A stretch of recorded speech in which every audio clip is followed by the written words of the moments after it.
गलत आचरण व पापपूर्ण जीवन को कठोर तपस्या और गहन पश्चाताप के बाद भी उतना पवित्र और निर्मल नहीं बना सकते जितना कि प्रारंभिक जीवन में चरित्र निर्माण से ही मनुष्य का जीवन पवित्र व शुद्ध बन सकता है। अंतर्मन में सोए कुसंस्कार जब भी अनुकूल परिस्थिति पाते हैं तभी मस्तिष्क में घोर क्रांति उत्पन्न कर देते हैं, जिससे आंतरिक पवित्रता पर बार बार मैले विकारों का उतार चढ़ाव बना रहता है। ऐसी अवस्था में रहते स्वाभाविक उज्ज्वलता आ ही नहीं पाती। इसलिए भारतीय धर्म को समझने वाले आचार्यों ने यह व्यवस्था पहले ही बना दी थी कि लोगों के चरित्र उनके बाल्य अवस्था में ही मजबूत कर दिया जाए। जब तक यह परंपरा देश में यथावत चलती रही तब तक यहाँ सुख शांति और समृद्धि में बिल्कुल भी कमी नहीं रही। बच्चों के नैतिक अपराध आज जिस गति से बढ़ रहे हैं उन्हें देखते हुए समाज सुधारकों का चिंतित होना स्वाभाविक ही है।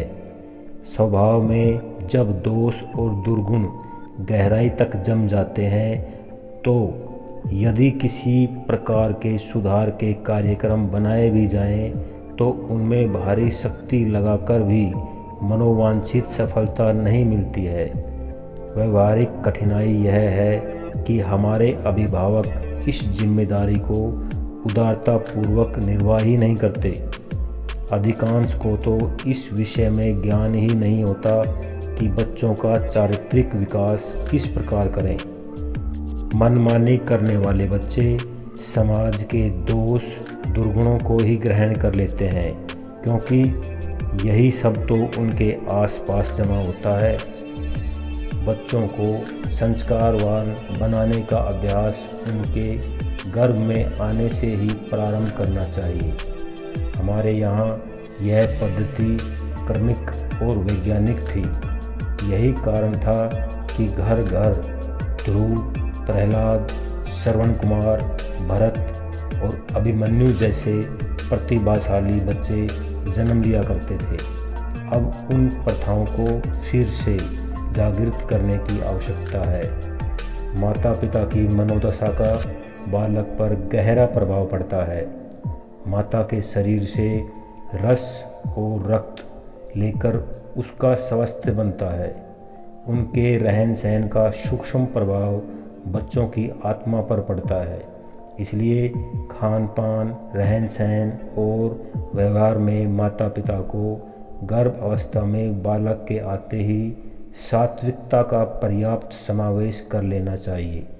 जो माताएं मिर्च मसाले, खटाई, तीखे, कसेले, बासी भोजन का प्रयोग करती है उनके बच्चे अधिकांश क्रोधी, दुष्ट और तामसी प्रकृति के होते हैं।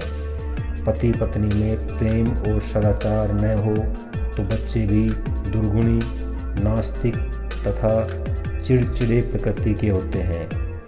इन सभी बातों का माता पिता को पूर्ण ज्ञान होना आवश्यक है। जन्म लेने के बाद किशोर अवस्था में आने तक बच्चा अधिकांश माता के ही संरक्षण में रहता है। उस समय माता की चेष्टाओं और क्रियाकलापों का बालक बड़ी सूक्ष्मता से अवलोकन करता रहता है। इसलिए यह समय माता की सबसे बड़ी जिम्मेदारी का होता है। इस अवस्था में बच्चों को भय दिखाना, अपवित्र रखना, उन्हें निद्रा आदि के लिए नशीली वस्तुएं खिलाना हानिकारक होता है। कामजन्य चेष्टाएं, क्रोध, कलह आदि का दूषित प्रभाव बालक पर पड़े बिना नहीं रहता। जिन स्त्री पुरुषों में पारस्परिक स्नेह, प्रेम और मैत्री की भावना नहीं होती उनके बच्चे स्वभावतः उदंड और मनमानी करने वाले ही बनते हैं। इसलिए यह हमेशा ध्यान बना रहे कि आप कोई ऐसी चेष्टा तो नहीं करते जो बालक के कोमल मस्तिष्क पर अपना बुरा असर डाले। आज के इस वीडियो में इतना ही। अगले वीडियो में फिर मिलेंगे एक और नई जानकारी के साथ। तब तक खुश रहिए, मुस्कुराते रहिए। जय हिंद।